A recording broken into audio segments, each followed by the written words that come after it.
नमस्कार सर्वांना. कसे आहात सगळे? मस्त आहात ना? आशा करते तुम्ही सगळे आनंदात असाल. तुम्हा सर्वांचं अगदी मनापासून स्वागत आहे आपल्या चॅनलवरच्या आजच्या या व्हिडिओमध्ये. तर काल जो मी तुमच्यासोबत व्हिडिओ शेअर केला होता गो विथ फ्लोवाला, तर बघा किती लोकांना तो माझा व्हिडिओ पटला, किती लोकांना नाही पटला मला नाही माहिती. पण खरं बघायचं ना तर एका परफेक्ट लेडीजच्या मागे ना वास्तव कधी तेच असतं की कधी बघा खरंच नाहीच होत काही करण्याची इच्छा आणि खरंच अजिबात काही करावंसं वाटतच नाही. तर ही एक रिॲलिटी आहे, काही असं फेक नाही किंवा तुमच्यापर्यंत निगेटिव्हिटी मला पोचवायची नाही आहे किंवा तुम्हालासुद्धा म्हणजे असे व्हिडिओ द्यायचे नाही आहेत की ज्यातून तुम्हाला कंटाळा येईल किंवा तुम्हाला आळस येईल. पण बघा कधी ना होतं असं की खरंच काही करायचं मन करत नाही. तर चला असो, आज माझं काय सुरू आहे आणि तुम्हाला पुन्हा वाटेल की काय गं ताई, तू नुसती या आठवड्यामध्ये गार्डनिंगचेच व्हिडिओ आमच्यासोबत शेअर करत आहे आणि नुसतं झाडांचं दाखवत आहे. तर बस झालं, आता हा जो व्हिडिओ आहे तर हा लास्टचा व्हिडिओ असणार आहे. म्हणजे व्हिडिओ तर तसे चालूच राहतील, कारण बघा गार्डनचं काय ना काय असं छोटूक काम आपलं चालूच राहतं आणि कधी झाडांचं राहतं, कधी असे स्पेशली झाडांचे सुद्धा व्हिडिओ येतील आणि आधामधामध्ये डेलीच्या ब्लॉगिंगमध्ये कधी झाडंसुद्धा येतील. पण प्रॉपर जो झाडांचा व्हिडिओ आहे तर तो या सेशनचा हा लास्टचा व्हिडिओ आहे. कारण जितक्या कुंड्या मी आणलेल्या होत्या तर आणि जे सुद्धा फुलझाडं मी आणलेले होते तर सगळे जे फुलझाडं आहेत तर त्यांची रिपोर्टिंग करून झालेली आहे आणि या ज्या कुंड्या आहेत तर या शेवटच्या आहेत. आणि त्यातही बघा परवाच्या दिवशी ना या ज्या कुंड्या आहेत आणि ज्या सेरॅमिकच्या कुंड्या आहेत तर त्या इतक्या वाचल्या, कारण परवाच्या दिवशी पाऊस आला ना, दुपारच्याच वेळेला पाऊस आला होता आणि दुपारच्या वेळेला मी थोडीशी झोपते. तर त्याच वेळेला तो पाऊस अचानक आला आणि या ज्या सगळ्या कुंड्या आहेत ना तर त्या तिथेच त्याच कॉर्नरला ठेवल्या होत्या, जिथून ना वरून एक कुंडी पडली. पेंडॅनसचं झाड त्यामध्ये लावलेलं होतं आणि ती कुंडी तर फुटली, झाडसुद्धा खराब झालं. पण एक्झॅक्टली नेमकं त्याच जागी ना सेरॅमिकच्यासुद्धा कुंड्या ठेवलेल्या होत्या आणि यासुद्धा कुंड्या ठेवलेल्या होत्या. आणि तुम्हाला माहिती आहे की सेरॅमिकच्या कुंड्या किती महाग येतात, म्हणजे त्यांची किंमतच जास्त असते. असं नाही की त्या महाग येतात म्हणून सेरॅमिकचे जे पॉट असतात तर त्यांची किंमतच जास्त असते. माझ्या टी टेबलवर ना छोट्या ज्या कुंड्या ठेवलेल्या आहेत तर त्याच कुंड्या 90 100 रुपयाच्या त्या कुंड्या आहेत. आणि या तर तितक्या मोठ्या कुंड्या होत्या तरी त्या 300 250 300 या रेटलाच मला पडल्या त्या. कारण तो जो कुंडीवाला आहे तर तो बऱ्यापैकी ओळखीचा आहे, त्यामुळे व्यवस्थित रेटमध्ये तो मला लावून देतो. तर त्या ज्या कुंड्या आहेत तर त्या दिवशी ना खूप वाचल्या त्या. तर त्यामध्ये तर मी रिपोर्टिंग केली, म्हणजे दुसरे जे झाडं आहेत तर ते मी तिथे टाकले. आणि या ज्या लांबोळ्या कुंड्या आहेत तर तुम्हाला व्हिडिओमध्ये मी सांगितलं होतं की किचन गार्डनिंग मला करायचं आहे. आता किती लोकांना हे काम आवडत असेल, किती लोकांना नसेल आवडत तर मला नाही माहिती. पण मला स्पेशली म्हणजे गार्डनिंगचं जे काम आहे तर ते खूप आवडतं आणि तुम्हा लोकांनासुद्धा आवडत असेल. ज्या माझ्या व्ह्यूवर्स आहेत, ज्या माझ्या सबस्क्रायबर्स आहेत, मैत्रिणी आहेत तर त्यांनासुद्धा आवडत असेल. कारण तुमच्यासुद्धा कमेंट असतात की मलासुद्धा गार्डनिंगची आवड आहे, झाडं लावायला मला खूप आवडतात, माझंसुद्धा गार्डन खूप छान आहे. तर अशा छान तुमच्या कमेंट्स असतात. तर याच्यावरूनच कळतं की ज्या माझ्या मैत्रिणी आहेत, ज्या मला बघतायत तर त्यांनासुद्धा गार्डनिंग खूप आवडतं. तर त्यामुळे मग एक ही गोष्ट तरी कन्फर्म असते की चला बाबा तुम्हा लोकांनासुद्धा गार्डनिंग आवडतं. तर त्या ज्या कुंड्या होत्या रेक्टँगल शेपच्या, तर त्यामध्ये मला ना काहीतरी किचनचं जे काही आपलं सामान असतं, म्हणजे सामान नाही म्हणता येणार त्याला, किचनसाठी ज्या काही गरजेच्या गोष्टी असतात तर त्या मला इथे लावायच्या होत्या. तर सगळ्यात आधी बघा जेव्हाही आपण झाडं लावतो ना तर त्या कुंड्यांना अगदी वेल ड्रेनेज असे होल करायचे. म्हणजे कधी आपण काय करतो, अगदी छोटे होल करतो पण त्यातून पाणी व्यवस्थित निघत नाही आणि आपलं जे झाड आहे तर ते खराब होतं. तर म्हणून मग जेव्हा कधी झाडांमध्ये म्हणजे कुंड्यांमध्ये झाड लावायचं असतं तर त्यावेळेला जे ड्रेनेज होल आहे तर ते बऱ्यापैकी करायचा आणि तिथे ना काहीतरी दगड म्हणा किंवा असा जो खापराचा तुकडा असतो किंवा असं काहीतरी ना तिथे ठेवायचं, जेणेकरून जेव्हा आपण या कुंड्यांमध्ये पाणी टाकतो तर ते पाणी अगदी खाली व्यवस्थितपणे निघेल, कुंड्यांमध्ये पाणी साचून राहणार नाही.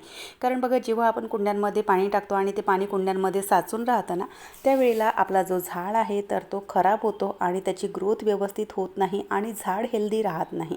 तर म्हणून मग नेहमी जेव्हा कधी आपल्याला नवीन कुंड्या वापरायच्या असतील त्यावेळेला त्याला होल व्यवस्थित करायचं आणि माती टाकायच्या आधी ना त्यावर एखाद दगड ठेवून द्यायच्या, त्या होलवर त्या छिद्रावर एखाद दगड किंवा काहीतरी असं ठेवायचं. तर चला मस्त छान असे धने आणि जी मेथी असते तर ती मी लावलेली आहे. आणि मागच्या एका बऱ्याच दिवसाच्या आधी एका व्हिडिओमध्ये तुमच्यासोबत शेअर केलं होतं की जे आळूचे पानं असतात, कोसईचे पानं म्हणतात त्याला आमच्या इकडे, तर ते सुद्धा मी एका रेक्टँगल शेपच्या कुंडीमध्ये लावले होते. समोर तुम्हाला दाखवणार ते सुद्धा, त्यामध्ये सुद्धा खूप छान छान नवीन नवीन पत्ते आलेले आहेत आता. त्यानंतर हे एरिका पामचं झाड मी आणलेलं होतं आणि हे त्या दिवशी रिपोर्ट करायचं राहिलं होतं. तुम्हाला सांगितलंसुद्धा होतं मी त्या दिवशीच्या व्हिडिओमध्ये की हे एक झाड रिपोर्ट करायचं राहिलेला होता माझा. तर त्यासाठी बघा अशी ना व्हाईट कलरची ही कुंडी मी आणली होती. ही कुंडी ना थोडीशी महाग असते, म्हणजे बाकीच्या ज्या आपल्या ब्राऊन रंगाच्या कुंड्या असतात, गोलवाल्या म्हणा किंवा चौकोर म्हणा, पण त्यांच्या मानाने ना या कुंड्या थोड्याशा महाग असतात, पण बघायला ना छान वाटतात. जर तुम्हाला असे झाडं इंडोर ठेवायचे असतील तर त्यासाठी बघा ज्या कुंड्या आहेत तर त्या थोड्याशा एस्थेटिक हव्या. अगदी अशा ब्राऊन रंगाच्या आणि नॉर्मल कुंड्यांमध्ये आपण झाडं ठेवू शकत नाही घरामध्ये, म्हणजे ठेवू शकतो असं काही नाही, पण बघायलासुद्धा चांगलं दिसायला हवं. तर त्यामुळे मग त्याच्यासाठी जी कुंडी आहे तर ती मी थोडीशी अशी जी एस्थेटिक कुंडी असते तर ती आणली होती. तर यांनी ना ते जे झाड आहे तर ते रिपोर्ट करून दिलं. सगळ्या कुंड्यांना होलसुद्धा यांनीच करून दिले होते, कारण ना माझ्यासोबतच त्यांनासुद्धा गार्डनिंगची खूप आवड आहे आणि केअर करणार नाहीत ते, कारण त्यांच्याकडे तितका वेळच नसतो. तक्रार करूनही काही फायदा नाही, कारण त्यांच्याकडे तितका ना वेळच नसतो. पण गार्डनिंग करणं त्यांनासुद्धा आवडतं. झाडांवर जर सुकलेले पिवळे पडलेले पानं असतील तर ते सुद्धा काढतात, नेहमी त्यांची एक सवय आहे. तर चला मस्त छान ज्या कुंड्या होत्या ना तर त्या मी अशा प्रकारे इथे लावून घेतल्या. आणि ही किचनची बाल्कनी आहे. जे कोचईचे पानं मी लावलेले होते तर ते सुद्धा बघा त्यामध्ये ना आता नवीन नवीन छान असे पानं यायला लागलेले आहेत. आणि मला तुम्हाला एक गोष्ट सांगायची आहे की बघा जेव्हा आपण अशा मोठमोठ्या कुंड्या अशा प्रकारच्या ग्रिलमध्ये ठेवतो ना तर त्यावेळेला त्या ज्या कुंड्या आहेत तर त्यांचं वजन ना अगदी लाईट ठेवण्याचा प्रयत्न करायचा. म्हणजे नुसती माती त्यामध्ये भरायची नाही, कारण नुसती माती जर आपण त्यामध्ये भरली ना तर ते ना खूप असं वजनी होऊन जातं. तर त्यांना अगदी लाईट वेट बनवण्यासाठी, त्यांचं वजन कमी करण्यासाठी त्यामध्ये ना कोकोपीट मिक्स करायचं. किंवा मग जर धानाचा कोंडा तुमच्याकडे मिळत असेल तर धानाचा कोंडा म्हणजे ऑप्शनल आपण त्यामध्ये टाकू शकतो. नाहीतर मग बघा ऑनलाईन किंवा नर्सरीमध्ये ना कोकोपीटसुद्धा मिळतं, तर त्यांचा वापर करायचा. म्हणजे पाहिजे तेवढं ओझं या ग्रिलवर होणार नाही आणि ग्रिल तुटण्याची भीती राहणार नाही किंवा ग्रिल वाकणार नाही. तर त्यासाठी म्हणून नेहमी ना अशा जेव्हा मोठ्या मोठ्या कुंड्या आपण ठेवतो तर त्यावेळेला त्यामध्ये कोकोपीटचा वापर करायचा. तर सगळी जी बाल्कनी आहे म्हणजे किचनची बाल्कनी आहे, ही वॉशिंग एरिया आहे, तर तो छान असा सेट झाला आहे. माझं किचनचं गार्डनिंगचं जे काम आहे तर ते सुद्धा पूर्ण झालं आहे. आणि त्यानंतर आज ना घरी म्हणजे जे नॉन व्हेजिटेरियन आहेत तर त्यांच्यासाठी अंडा करी आणि अंड्याची ऑमलेट असं बनणार होतं. तर जेव्हा आमच्या इथे ना असं काहीतरी नॉन व्हेजिटेरियन बनतं तर त्यावेळेला म्हणजे दोन प्रकारचे खाणारे आहेत घरी, काही नॉन व्हेजिटेरियन आहेत आणि काही प्युअर व्हेजिटेरियन आहेत. तर त्यामध्ये माझीसुद्धा म्हणजे गिनती येते प्युअर व्हेजिटेरियनमध्ये. तर मी काय करते, आधी आमच्यासाठीचा जो स्वयंपाक आहे ना तर तो बनवून घेते, कारण मग जेव्हा असं नॉनव्हेज वगैरे बनायला लागलं की एकाच गॅसवर ना ते बनवण्याचं माझं ना मन होत नाही, किंवा मग ते शिंतोडे इकडे तिकडे उडतात आणि आपले हात बोट लागतात पुन्हा, तर ते मला ना अजिबात सहन होत नाही. तर म्हणून मग आधी आमच्यासाठी ना इथे जो स्वयंपाक आहे तर तो मी बनवायला घेतला. आणि आज सकाळी तोंडरीची भाजी बनवली होती मी, कुंदरूसुद्धा म्हणतात त्याला. तर ती भाजी बऱ्यापैकी शिल्लक होती, पण सासूबाईंना ती भाजी काही आवडत नाही, तर म्हणून मग पुन्हा इथे थोडीशी ही टमाटरची चटणी मला बनवावी लागली. आणि सोबतच जे दाल फ्राय असतं तर ते मी इथे बनवायला घेतलं. डाळ जी आहे तर ती उकळायला ठेवली आणि सोबतच इकडे साईड बाय साईडनं ही चटणी बनवण्यासाठीचं जे काही साहित्य मला भाजायचं होतं तर ते मी इथे भाजून घेतलं. तर मागे ना बऱ्याच दिवसाच्या आधी एका ताईंची कमेंट होती की या चटणीची रेसिपी शेअर करा म्हणून. तर फारसं असं काही नाही, त्यामध्ये एका जाळीवरनं छान असे टमाटर मिरची व्यवस्थित असे ना भाजून घ्यायचे. टमाटरांच्या साली काढून घ्यायच्या आणि त्यानंतर टमाटर मिरची आणि थोडासा कांदा चॉपरमध्ये चॉप करून घ्यायचा. म्हणजे हे सगळं साहित्य चॉपरमध्ये चॉप करून घ्यायचं. चॉपर जर तुमच्याकडे नसेल तर हाताने सुद्धा तुम्ही कुस्करू शकता. कांदा छान असा बारीक बारीक चिरून घ्यायचा. त्यानंतर मी काय करते, तेलामध्ये ना थोडीशी फोडणी करते. त्यामध्ये जिरं, हिंग आणि लसणच्या किरल्या आणि अगदी चिमूटभर हळद. तर हे साहित्य ना छान असं फोडणी करून घेते आणि ही जी कडकडीत फोडणी आहे तर ती जी चटणी मी बनवलेली आहे तर त्यावर ओतून घेते. यामध्ये छान असा हिरवागार सांबार टाकायचा, मीठ टाकायचं आणि ही जी चटणी आहे तर ती बनून तयार होते. अनफॉर्च्युनेटली माझ्या इथला जो हिरवा सांबार आहे तर तो संपलेला होता. आता पावसाळ्यामध्ये बघा सांबार वगैरे ना पाहिजे तेवढा फारसा काही टिकत नाही. तर छान अशी जी चटणी आहे तर ती बनून तयार झालेली आहे आणि जे वरण होतं तर ते सुद्धा मी इथे तडका करून घेतलं.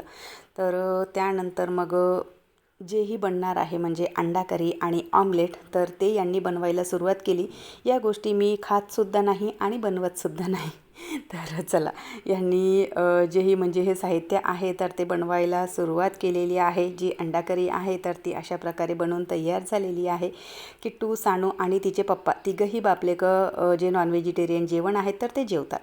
तर चला अशा प्रकारे सगळं जे जेवण आहे ते बनलं आणि त्यानंतर मग जी साफसफाई आहे तर जेव्हा कधी असं नॉनव्हेज बनतं किचनमध्ये तर त्यावेळीची साफसफाई थोडीशी माझी एक्स्ट्रा निघते. म्हणजे सगळं गॅस घासून घेणं, त्याला धुवून घेणं, मग पुन्हा पुसणं असं काय काय माझं चालू असतं. तर चला असा होता आजचा व्हिडिओ मी इथेच संपवते. आशा करते तुम्हाला आवडला असेल. व्हिडिओ कुठे जरी आवडला असेल तर नेहमीप्रमाणे लाईक करा, शेअर करा, सबस्क्राईब करा. आपण भेटूयात नंतरच्या व्हिडिओसोबत. तोपर्यंत सगळ्यांना बाय, सगळ्यांना धन्यवाद.